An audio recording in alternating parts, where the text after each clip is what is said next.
an honour to welcome our next speaker, First Minister John Swinney, a long-standing champion for a stronger, more equitable Scotland. And today Mr Swinney is going to share his vision for a wellbeing economy, an economy that values not only financial success, but the health, equality and environmental wellbeing of all Scots. And this commitment, I think, as we've heard this morning, aligns deeply with the mission of social enterprise sector, which continually drives positive change in our communities, and we're grateful to have his leadership and insight at this pivotal time for social enterprise in Scotland. Can you please welcome me and please join me in welcoming the First Minister John Swinney. Thank you very much, and good afternoon, everyone. It's an absolute joy to be with you this afternoon. I, as many people in this room will know, have had a long association with the social enterprise movement in Scotland, and it's been a source of unbridled joy for me to watch the development and the growth of the social enterprise sector. And as I kind of gather myself looking out at this gathering today, it actually rather speaks for itself of the formidable strength that the sector has acquired over the years. So I want to express, first of all, my thanks to all of you for the contribution that you make to Scottish society and to the Scottish economy, and for the vision that you represent, which very closely aligns with the vision I have for Scottish society and the Scottish economy, and I'll share more of my thinking on that in the course of my contribution today. Over the course of my parliamentary life, I've had a deep engagement with the social enterprise movement, and indeed when I was liberated from office as Deputy First Minister, voluntarily I might add, a year past March, my door was beaten down very quickly by Chris and Douglas to encourage me to take up a role as convener of the cross-party group on social enterprise. And I really hoped that would be a long-standing and long-living commitment that I could give to the movement and to continue to provide some stewardship to the movement. Well, that plan went hopelessly wrong by my rather abrupt return to ministerial office, in an office that I didn't really, in all honesty, expect that I would have the privilege of holding.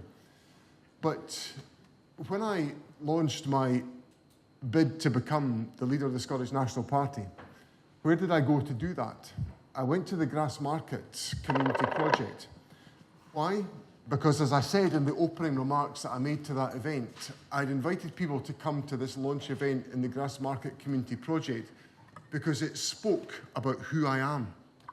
It spoke about what are my values. It spoke about the fact that we have got to have and offer hope to people in our society to enable them to make a contribution to our society, and we also must be prepared to do business differently to how we've habitually done business. So it was a source of absolute privilege for me to go to the Grassmarket Community Project and to launch my bid for the party leadership.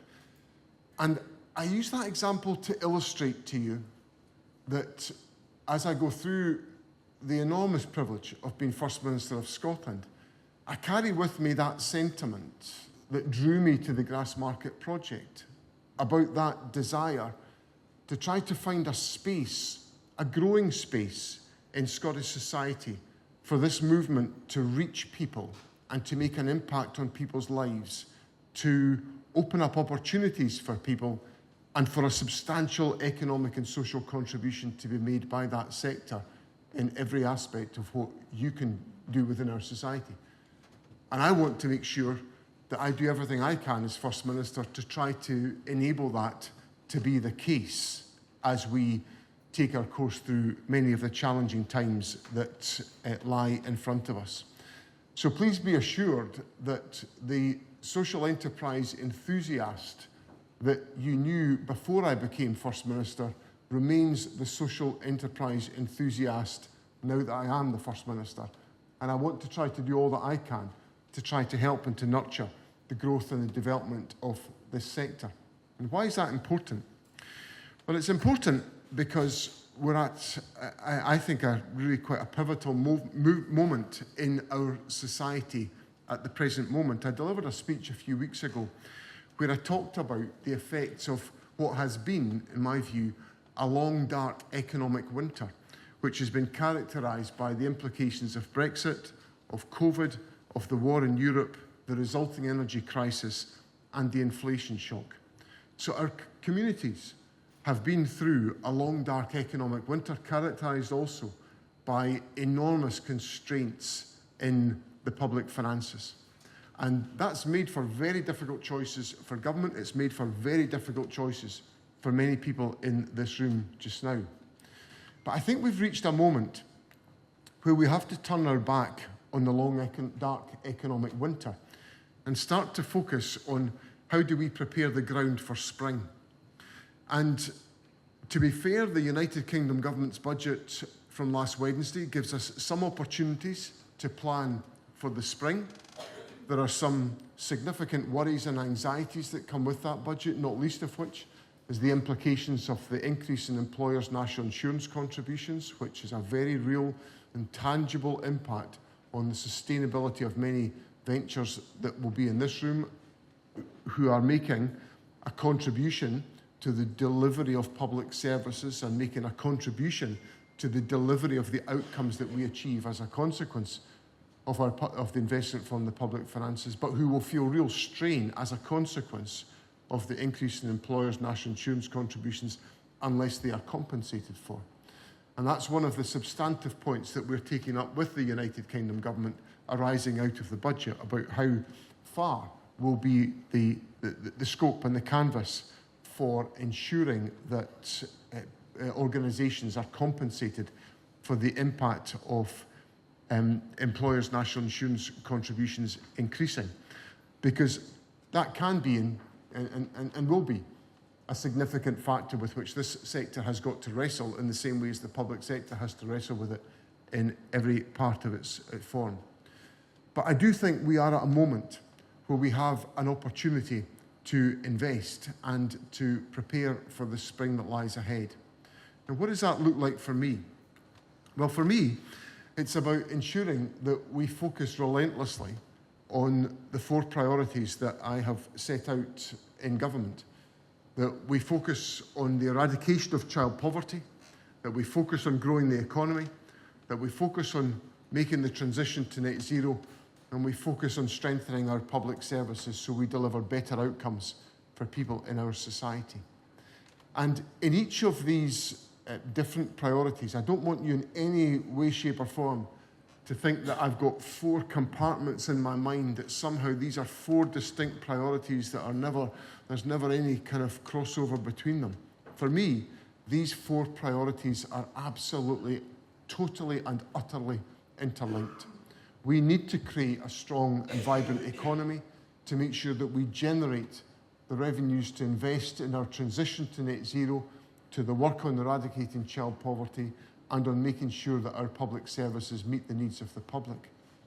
But we also need to be prepared to reform the way in which our public services operate to ensure that we deliver better outcomes for the public in Scotland. One of the central themes of the programme for government and its focus on eradicating child poverty is about recognising the importance of supporting families to overcome the challenges that they face, to find ways of ensuring that we provide the assistance conveniently and supportively to families to help them to navigate their way out of the challenges that they face and to make an economic contribution.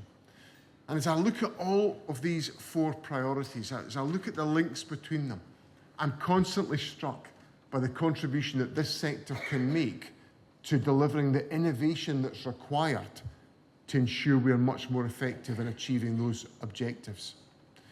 Because I worry about public services being delivered in a transactional fashion. I worry that we don't truly engage the public services around families and individuals to make sure that the best outcomes can be achieved. But I often experience from my constituency experience, particularly directly, but then also from the privilege that I have of visiting ventures and seeing constructive work in action around the country, that social enterprises have a structure and an ethos and a set of values underpinning them that enables us to maximise the effectiveness of those ventures on transforming the lives of individuals in our society.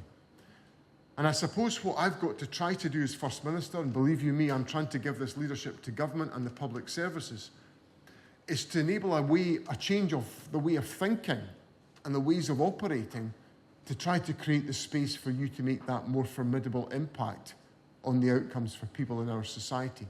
Because it's only if we create that space will we be able to realise much of the vision that I set out to you this afternoon. So what I am committed to is to making sure that as we take forward our agenda, we work with you to create the space to enable you to make more of an impact on improving outcomes for people in our society and to help us to achieve those priorities of eradicating child poverty, strengthening the economy, delivering on our journey to net zero and improving our public services. And in my view, there is plenty of space for us to apply innovation to ensure that can be the case. Now, of course, that is easier said than done. There are so many institutional barriers, there are so many attitudes of mind, there are so many different obstacles to reforming the way in which we operate to ensure that we can achieve that vision. But my commitment to you is that I'm determined to make sure that we achieve that journey, because the improvement in the life chances and the opportunities for people in Scotland will be dependent on the success of that journey. Now, later on today, there'll be an event at Parliament which will be the presentation of the Social Enterprise Awards in Scotland. And I just want to take a moment to wish everybody who's taking part in those awards tonight every success. I had the great pleasure of being at the awards last year to see the Isle of Skye Ferry Community Interest Company crowned as the Scottish Social Enterprise of the Year. If you haven't used the Isle of Skye Ferry, it's an absolutely magnificent dive into the past of Scotland, but a wonderfully sustainable venture, which is a magnificent journey. But it's an illustration, I suppose, of the point I'm making, that venture could have ended when the Skye Bridge was constructed, but tenacious people gave leadership that created an economic opportunity, that created a mystical approach to the island of Skye, a wonderful and beautiful journey, and it creates employment and community benefit into the bargain. So what is not to like about all of the positive impact of all of that? And it's so many different ventures around the country, you'll be involved in exactly that process. So I hope that tonight's awards ceremony in the Scottish Parliament is a happy and joyful occasion. I'm sure it will be a happy and joyful occasion, and one that gives you an opportunity to celebrate the strength of the sector. But in so doing, please be assured that the First Minister of Scotland and his government are absolutely on your side, wanting to create the pathways that will enable you to make a greater contribution to Scottish society. Because if we succeed in that journey, Scotland will be the better as a consequence. Thank you very much. How will the Scottish Government ensure social enterprises remain prominent in the wellbeing economy and receive the same credibility as mainstream ecosystem? First of all, there's got to be political leadership to make sure that's the case. So that's on us as ministers. We've got to deploy the political leadership to make sure that's the case. And my presence here today is, I hope, a signal of the interest that I have in this area. You've got a very enthusiastic and focused minister in Tom Arthur, who advances so many of these issues in relation to community wealth building. And I know Tom was here this morning, and Tom is advocating, along with Kate Forbes, very much in the field of the economy. During the course of my, what I'm now euphemistically calling my sabbatical year, Douglas and Chris came to see me to talk about the fact that social enterprise activity had moved from the third sector space into the economic space. And I basically, in my sabbatical year, I was given honest and candid comments about things. I'm not sure, I don't know if I'm quite doing as much of that nowadays, but I'm trying to. And I basically said that could be a good thing or a bad thing. The bad thing could be that you might get absorbed and disappear into the world of the economy. The good thing might be you've got a much bigger platform because you're absolutely centre stage in the government. And we've got to make sure it's the latter and not the former. So, and that comes down to political leadership and choice within government. Thank you. So this is a wee one in funding. So we've had a lot of this come in this morning, and lots of people in the room waiting for updates on the Pathways Fund.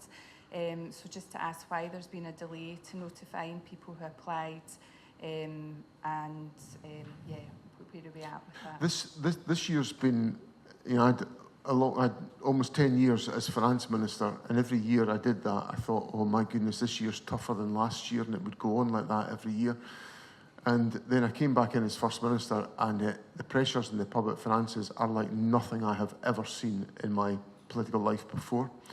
And this year has been particularly difficult because we've had a budget that was allocated to the full, and then we had to wrestle with a large number of public sector pay claims on top of that. What that has done has essentially meant that we've had to slow up decision making on some funds, and I'm sorry for the inconvenience that has caused. But it's been necessary quite simply because we have had to be, we have a legal obligation to balance the budget every year. We have to live within our means. So if we had just allocated all of our resources in the way that was planned, we would not have, I don't think we could have balanced the budget, to be honest. We've now got a bit more certainty about things arising out of the UK government's budget last week, which gives us the ability to move to decision making. So I hope that I'll take that issue away, and if there's, and encourage a resolution of those issues as early as we possibly can do. Thank you. We heard this morning lots of inspiring stories from social enterprises, as you can imagine.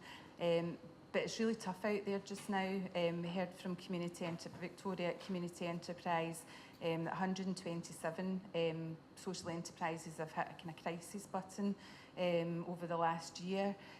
So how can Scottish Government support our sector to ensure that we can continue to play a role in contributing to your 4 priorities and more? Yeah, I think there's the first thing, all the issues I just talked about there in my last answer are just as relevant to you. You're wrestling with we're all wrestling with the effect of inflation. And, you know, in the last 3 years, the value of the government's budget has been eroded by 18% because of inflation. Like, it's absolutely corrosive. So, and you'll be experiencing exactly the same thing.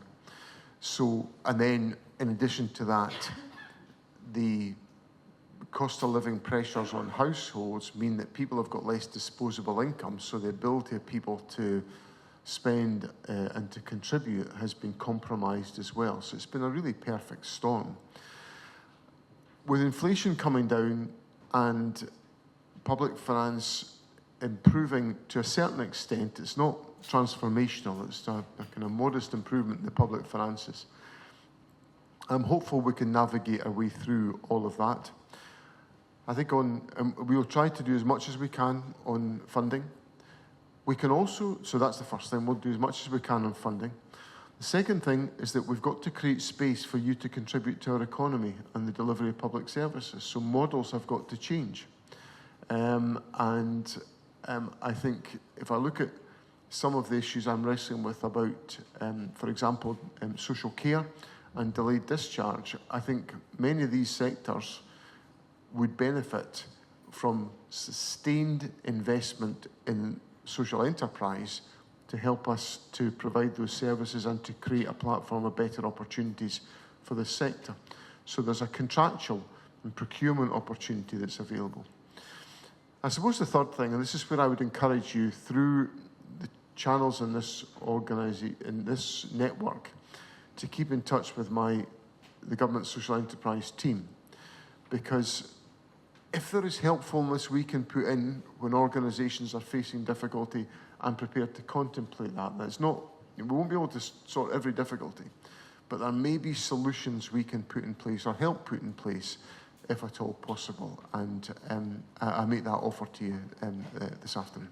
That's super. That's a kind of answer to my next question, which was just around the social enterprise ecosystem in Scotland being internationally recognised, and a commitment from government to continue to support the sector through the next year's budget, because I know there's lots of people in the room again that don't know if their budgets are secure for next year. Yeah, there are. I completely understand the anxiety. I'm very keen, and I think we'll get to this point in the spring where we can give longer-term certainty on funding. We are told we're going to get a 3-year spending review in the spring, which is really welcome. We've not had more than 1 year's line of sight for, I don't know when we last had a 3-year spending position. I actually can't remember. So it's impossible for us to deliver a 3-year assurity to organisations if we don't have it ourselves, because anything could go pear-shaped in that in the last few years. So I'm keen to try to provide as much long-term certainty as I can. What I would say is that I am acutely conscious of the international reputation and credibility of Scotland's contribution to social enterprises. I remember a way back, just not long after I entered government, Jerry's second name's gone from my head, Jerry Higgins, telling me about how the World Social Enterprise Congress was coming to Scotland and how the world was going to be transformed as a consequence. And actually, I think he was right, because it gave this movement such impetus. And I remember that with great fondness.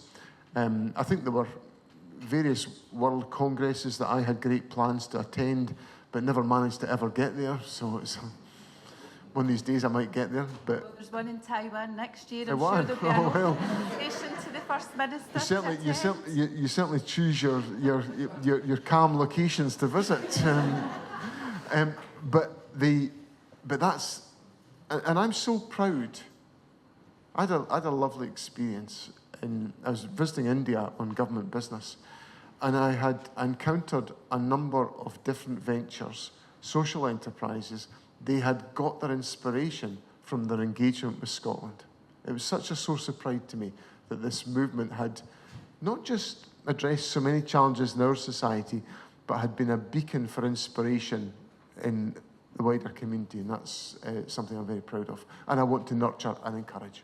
Absolutely. And we had this morning we had a presentation as part of the Social Enterprise World Forum, where we launched in Scotland the People and Planet First verification. So that's recognised globally for social enterprise. So it's another thing that's come out of Scotland, which is great. So last question for you, First Minister. In relation to public service reform, social enterprises contribute to cost savings across government directorates. How do we make sure that this message is known, so in health and social care, criminal justice, etc.? And this morning we heard from an organisation down in Dumfries and Galloway called The Usual Place, who support people with barriers into employment. And I think it was said it was kind of off the back of a fag packet, but £2.5 million save over the public purse over the lifetime of an employee who's gone into employment rather than taking, public services. And, that will be a kind of payment of 400k in income tax. How do we get better at telling our story? How do we cut through? In a sense, that's where I come to my point about changing attitudes. Because, if you take an organisation like The Usual Place,